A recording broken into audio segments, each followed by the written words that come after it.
my 5 tips using my Nexus devices here. Those of you guys who have a Nexus device or just a stock Android version, and it might work for others, I just don't have all the phones, so you want to try it out for yourself.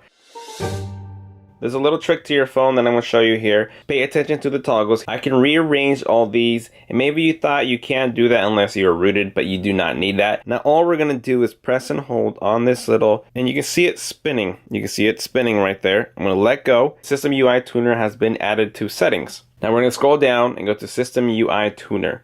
Fun for some, but not for all. And quick settings, you click onto it. Now you can rearrange your stuff here. You can add more tiles, or let's say you don't want to see the invert colors, so you're going to bring it to the trash can and throw it away. It doesn't throw it away completely because you can bring it back, as you can see, invert colors. I want the airplane mode to be in the middle, switch it up, and it switches over. You don't really get to add like cameras or special apps. It's not a rooted feature, it's just more like a rearrangement or changing something on here. Now I love to see a little battery percentage, but I can't tell how many battery percentage I have in that little battery. So what you do, instead of having to do another third-party application that does this, you do it straight up within the phone. You can see my battery right there, it's nothing inside of it, but I'm gonna click on this, and now there is a battery percentage of 81%. Instead of having to bring it down and then one more, go to the battery percentage, you'll see your battery percentage all the time inside there. Status bar. You can quickly uncheck and check things on if you don't want to see them in the toggle bar. It might be very useful and more minimal for you,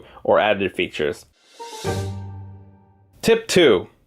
Going into your settings, you want to go into About Phone and click on your build version 7 times. It goes 1, 2, 3, 4, 5, 6, 7, and it'll bring up your developer mode. But don't worry, you're not really going to mess up your phone. It's not like a real hack or a root thing, so you can, revert back to it. So we see developer options here. There's a few things in here that I do not know what it means, so I don't even move it, I don't even care about it. But you can see there's USB debugging mode. That's if you want to do some kind of computer hookup to do like tethering some sort with other applications, or like bug reporting. I'm gonna hold the power button. You can see that's all we get. Select on that, now press the power button, now we get bug report. You can show touches, so if you want to see where your finger is hitting things, there's a little bubble there underneath my finger, you can't really tell. But if you want to see where it touches, so make sure it's registering, you can have that on and off. And this is where I used to come to all the time to change the animation scale, because maybe the way things pop up or move, you see that movement right there that comes up. We can move it into slower speeds. We'll do 5 times and you will see the animations are starting to get really slow. So now push that and you see that? The animations move very smoothly and very slowly. So if you want to make your phone feel faster, you want to set it at like 0.5 or even turn them off completely. It just looks and feels like it sped it. And if you go off, that means you're going to save some battery as well. And everything's just going to just show up. It's not going to have any animation, just going to show up. Strict mode, show CPU usage. You click on that. You got your CPUs there showing up. Every time you leave an activity, it'll close it so it's not running in the background. You can see background process limit. If there's apps that you don't really use but you still want to keep installed, you can just touch on that. And inactive means it's not going to try to run or keep working on the background. It's going to stop it. So you got ways to turn them off if they're not active but you still want to keep them. And that's also a step if you wanted to root. Maybe you don't have enough internal memory. You already removed your pictures, videos, and moved files over to make room, but you still don't have enough. Well, this is what you got to check out. Go into your settings, go into your storage and USB. It might say something different. Just go to your storage. As you can see here, I've only used less than 6 gigabytes on my 64 gigabyte. The reason why I don't have a lot of stuff taken, because I remove a lot of apps, I remove a lot of games, and all my pictures and videos go over the cloud on my Google Photos. So I will always have enough room. But we can see the apps are what takes the most memory on my phone. But going to the bottom, we can see cached data. There's 1.2 gigabytes of data being used, which can be released and nothing bad will happen to your phone. Let's clear that. I'm going to clear that. I've seen it up to 5 gigabytes of cached data. Now look at my memory, the 4.60. Now I released more memory for me to be able to download if you weren't able to. So that's another tip there. But also, guys, I recommend storing your pictures on the cloud. Tip number 4, disabling applications. Those of you guys who have a lot of bloatware or applications that you never use but you can't remove them because you're not rooted. Play movies. Now, I can't remove Play Movies. Now, maybe your home launcher does not allow you to do it this way, But you can see I'm going to go to app info. Now if you want to go into your apps, you want to go into your settings, go to apps, and find that application again, Google Play Movies.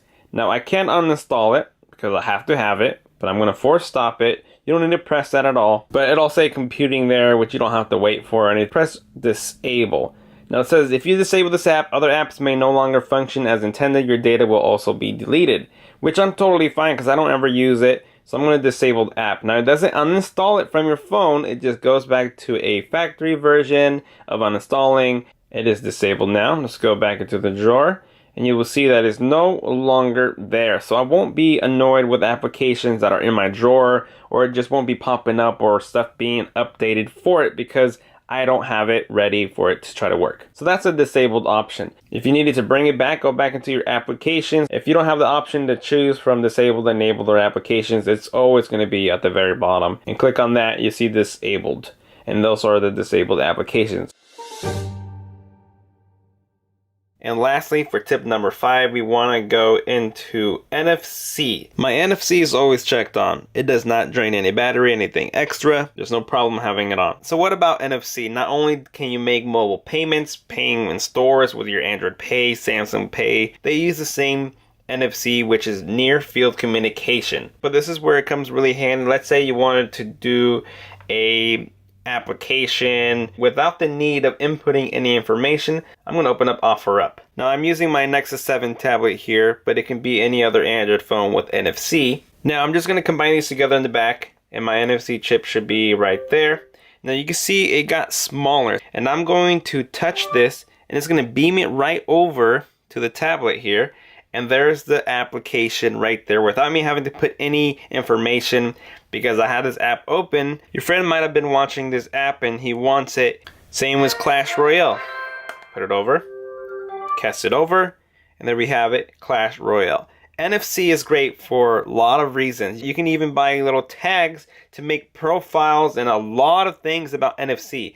NFC has been around for Android for around like 5 years or more probably. A lot of people don't understand them, and I haven't obviously educated a lot of people about it, but I've used it and I love it, and it's pretty much been a mobile standard ever since. So go educate yourself on NFC. Other people have great videos out there for you to check them out. So there you guys have it. Those are my 5 tips using my Nexus devices here. This is 2015 Nexus 6P, Nexus 7. The only devices that I have right now. Even though I performed all these on my Nexus device, doesn't mean that you have to have this phone in order for those features to work. But it's definitely worth it for you to go test it out for yourself. And there you guys have it. Thank you for watching. And as always, I will see you guys next time.